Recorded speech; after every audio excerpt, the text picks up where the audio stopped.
Okay, let's take a look at this problem. So what we're looking at is a fourth degree polynomial, and we're asked to fully factor this thing. So it says fully factor this fourth degree. Just to start, what I'm actually going to do here is I'm going to define this as p at x. Just makes it a little bit easier to define it as a function. So we're going to go through similar steps that we employed above to work through this problem. I do want to talk about one thing just ahead of time. We're going to use a different strategy when we actually get down to the division of the polynomial.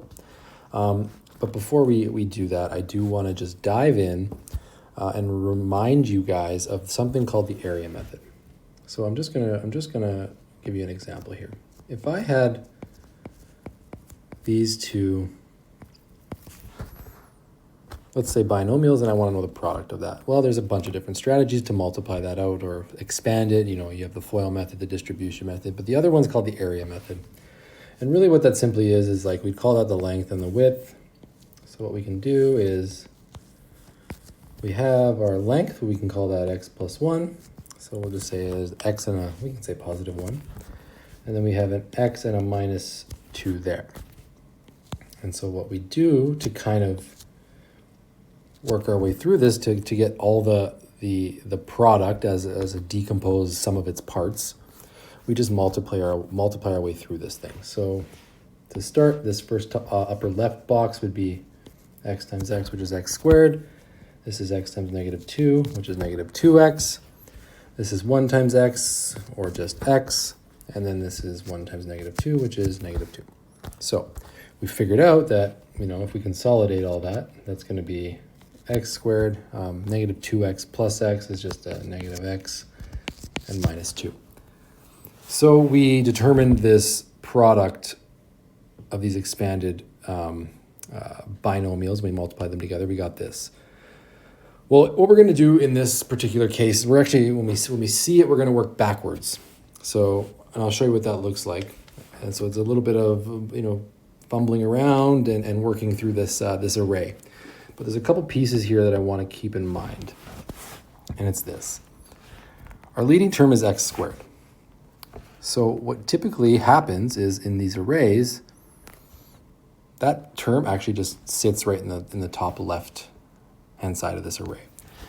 And then that negative 2, that constant, well, it's going to be in the bottom right hand side of that array. So use that logic to remember and to help us with this future problem here. Okay, so we're gonna dive into this problem here, this factoring problem, using what I just showed you here and reminding you of the area method. Okay. So to start this factoring process, just keep in mind this is a fourth degree polynomial, so there is a potential of 4 factors here. 4 different factors, different linear factors for that matter. Another thing to keep in mind when you have this, you want to look, let's take a look. What is this constant value? It's negative 24.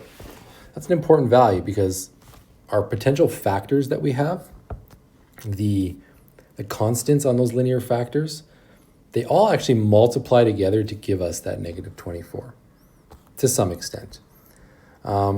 So we can actually see, if we can identify the factors of that constant, and we have an opportunity to determine the potential factors of our polynomial here. So to start, let's identify those factors of 24. So the factors of 24 we have plus or minus 1, 2, 3, 4, 6, 8, and I believe 12 and 24. Okay, those are all of them. So what we're going to do with these values is we're going to test our polynomial at one of those values. Now, one of the theorems that we spoke about above is if we test the polynomial at some value a, and that outputs a 0, that actually tells us that x minus a is a factor of our polynomial. In this case, it's p at x. Okay, so let's see what we can find. And this can sometimes be a bit of an arduous process because you're trying a bunch of numbers to see. Sometimes you make an algebra mistake here and there, so it is important to, be neat and concise and just to work through it slowly. So let's test our first point here. Now I'm looking at this and I'm gonna test drive a 2. I feel like a 2 here, which is one of our factors, a positive 2 of 24. Let's see what that gives us. So let's input that into our polynomial.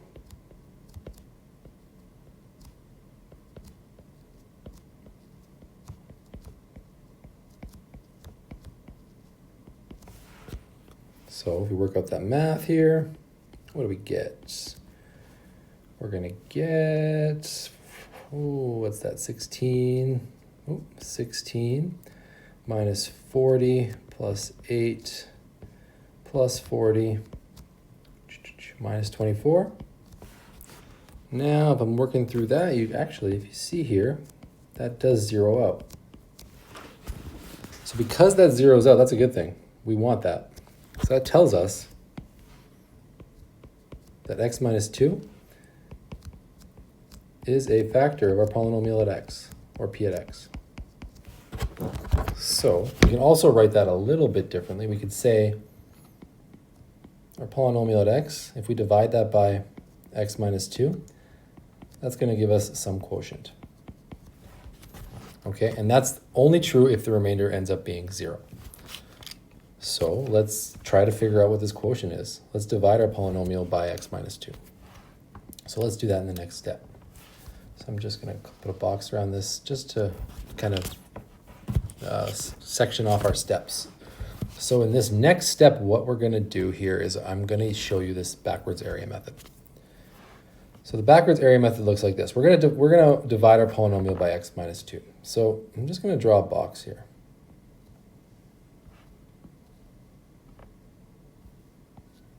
Okay, so the box, inside this box, we have our full polynomial. Now it's going to be represented in this array as a decomposed sum of its parts. But we know one of the dimensions is going to be x minus 2. So we have to figure out what the other dimension is. In this case, it would be like the length. What is that? So how do we figure out what the length of this is? So to keep in mind, the polynomial here, our polynomial is a 4th degree polynomial. So what that means is the length here, because this width here is a 1st degree, well, the length has to be a 3rd degree. So to have a 3rd degree polynomial, it's going to look like this. We're going to have columns here. Let me just erase this. Oh. If my eraser wants to work, there we go. Keep in mind, this has to be an x 3rd term here. We're going to have an x squared term, an x term, and a constant. So again, this column will be our x 3rd term, our x squared term, and our x term and our constant. It's going to be 1 less degree than our polynomial. And then we'll just complete the array there. So we have to kind of now chip away with what we know. So let's take a look. Remember what I talked about when we're looking at our polynomial here? Remember inside that box is our full polynomial at x? Well, the leading term is x to the 4. So that's going to go right up here, x to the 4. And that constant term, in this case, it's negative 24. That's going to go down here. So can we kind of now navigate through this box to figure out the rest? Well, we can kind of start chipping away. So what would go right here on the length? This is going to be an x cubed term because x cubed times x is x to the 4. And then right below it would be negative 2x cubed. Okay, now, if you take a look here at this negative 24, I want to get to negative 24, but what do I have to multiply negative 2 by to get there? And that's just going to be positive 12. Positive 12 times negative 2 is negative 24. And therefore, we can actually fill in this box. This is going to give us a 12x. Okay, so now keep in mind, the second column here is our x squared term. So if that's our x squared term, what's going to go here? Let me just erase this here. This is just going to be a placeholder. This is not permanent, but this is going to be our something x squared term, right? And this is going to be our something x term. Well, if you take a look here, this x squared term, if I multiply it by this x, this should give me an x cubed term. So my x cubed term should go right there. Look at the polynomial at x. That polynomial at x has a negative 5x cubed term in it. And in our array, we currently have a negative 2x cubed. So how do I get to that negative 5x cubed? Well, I just have to subtract 3 more x cubed, or I keep x cubed terms from there. All right. So now we can figure out what that value is on the top of this array, right above the negative 3x cubed. So negative 3x cubed, I want to multiply x by something to get there. So that's going to be multiplied by negative 3x squared. Negative 3x squared times x is negative 3x cubed. And I can also fill in the box right below it. That's going to give me a 6x squared term. All right, so this next column is our x term column, okay? So I want you to look here. Look at our x squared values. We have 2x squared values in our original polynomial. Well, if you look in the array that we already have 6x squareds. How do we get to 2? Well, we want to subtract 4x squared. So from that, we can actually figure out what that number right above it is on the length. How do we get to negative 4x squared? You know, what do we have to multiply x by to get there? And negative 4x will get me there. And then right below it, I can figure that out. That's going to be 8x. So if you were to consolidate all the terms in that array, you should get your original polynomial back. That's important, but that's not really what we're looking for here. We wanted to determine this guy. That's our quotient, and we'll call that quotient 1 at x. So what we essentially said was the polynomial at x divided by that x minus 2 gave us x3, 3x squared minus 4x plus 12. So we just figured out our first quotient. So that's a really important first step. I can also rewrite this as such. So I can just multiply that x plus or x minus 2 term to the other side and state that. So if you take a look at what that means, we've already determined now at this point our first factor and the quotient. So what do we do next? Well, there's a couple more steps. We got to take a look at this guy. All right, that was our quotient 1 at x. We called that our quotient 1 at x. We got to factor that. So how do we factor that quotient 1 at x? That's our next step here. So we want to figure out, it's the same process as kind of what we did in the previous step. I'm just going to rewrite our quotient 1 at x down.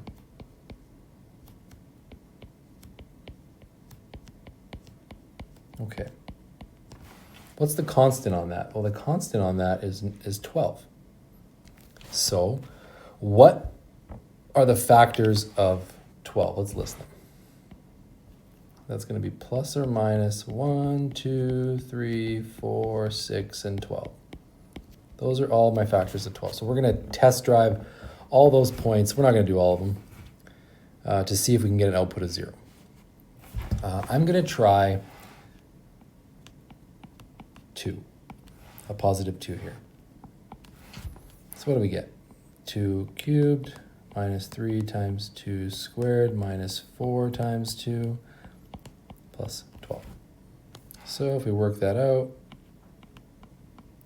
that's going to be 8 minus 12 minus 8 plus 12. And hopefully you can see that actually does 0 out. So our Q1, our quotient 1 at 2 is equal to 0, which is great. That tells us the following. That tells us that x minus 2 is a factor of our quotient 1 for that matter. Okay, so I'm just going to move up a bit here. So we had said this. We had said our quotient 1 at x, and if we're going to divide it, then in this case, we know that x minus 2 is the factor that we found. That's going to give us a remainder of 0. Basically, we take that quotient 1 at x and then divide it by divided by that x minus 2. That's going to give us a new quotient. So let's call that quotient 2 at x. So we have to figure out what the new quotient is. Okay, so how to figure that out? Let's do some division again, and we're going to use the backwards area method one more time. So let's just draw our array. Let's just draw a box to start. And we have our width. Let's just call that x minus 2. So we're going to split it like that. And now keep in mind, within this box, this is our quotient 1 at x. It's going to be decomposed within all the sections of this array. So we gotta work through that and kind of use our powers of deduction here to work through and figure out what the length will be, which we would call quotient 2 in this particular case. Okay, so keep in mind, if you go back to quotient 1, if you take a look what we said quotient 1 was, where did we put that? Quotient 1 was right here. It's a third degree polynomial. So inside that array will be a third degree polynomial, which means the length will be 1 degree less.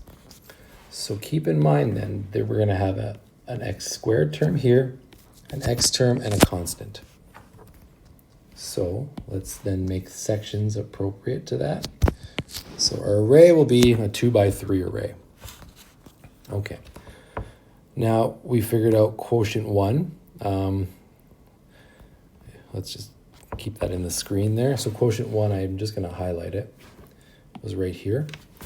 So that leading term, that x cubed term, is going to sit right in the top left-hand corner. And then that positive 12 constant is going to kind of go in the bottom right-hand corner there. So let's chip away at this thing. So now, what would give us a product of x cubed? This would have to be x squared. And then x squared times negative 2 will be negative 2x squared. Now, I want to encourage you guys, if you want to challenge yourself, pause the video and see if you can fill in the rest of this box, or this array, sorry, to work through the to get the length here and get that quotient 2. So do that. I'm going to work through it. You can pause and then check your answer afterwards. All right. So let's take a look here. What else can we fill in? So this is 12. How do we get to that product of 12? Well, we're multiplying negative 2 times something. Well, that's going to be negative 2 times negative 6. Negative 2 times negative 6 will give me positive 12. And then we can fill in this box. This is negative 6x. All right, so keep in mind, look at what we have here for this x squared term. It's negative 2x.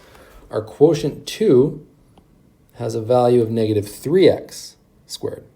So how do we get to that negative 3x squared value? Well, we got to subtract 1 more x squared from there. So how do we get to this product here of negative x squared? What's the number on the length that's going to have to be? Remember, I'm multiplying x by something to get there. So it'll be x times negative x. X times negative x will give us a negative x squared value. And then we can just fill in the rest of the table. That's going to be 2x. So inside that array is our quotient. But more importantly, we want this value here, which was our quotient 2. Okay, so let's kind of just take a step back and piece together everything that we just found, okay? So I'm just gonna rewrite some of this stuff. So we said that our quotient 1 of x divided by that x minus 2 is gonna give us this new quotient 2 at x, which is gonna be equal to x cubed minus x squared, oh, sorry, my apologies, minus x minus 6. And that was just the length here of our box. So I'm just going to rewrite this. Quotient 1 of x is equal to x minus 2 times x cubed minus x cubed. Sorry, my apologies. That's an x squared. Minus x minus 6. Okay, so from there, what else can we say? Well, let's go back to the original statement that we had maybe a few steps ago. We said this. We said our polynomial at x was this guy. X minus 2 times our quotient 1. So we can actually just substitute what we found and say, well, the polynomial at x then is going to be x minus 2. And our quotient 1 goes right here. So we've broken it into another x minus 2 and an x squared minus x minus 6. So we are almost done. All we have to do next is factor this guy. And that guy is a very straightforward one to factor. We can actually just use basic quadratic factoring techniques. So how do we do that? Well, let me just rewrite this, x minus 2 and x minus 2. So we want two numbers that multiply to negative 6 and add to negative 1. So maybe I'll write that down for you guys. We want two numbers. Let's just zoom in. Two numbers that multiply to that constant value of negative 6, and we want the same two numbers that add to negative 1, which is that second term here. And that's negative 1. So what are those two numbers? Well, I hope you can see maybe it's a combination of 3 and 2, but one of those is going to be negative. And which one of those is going to be negative? Well, it's going to be the 3 that's negative there, because negative 3 plus 2 is negative 1. So to factor this guy, we have everything we need. It's just going to be x minus 3, x plus 2. Now, if you take a look, we have actually fully factored this thing. This polynomial, fully factored as a product of its linear factors, is this. It can also be represented like this, because we have two of these x minus 2 linear factors. So we can say squared, and then there's the last term. So we have it there. We fully factored this thing.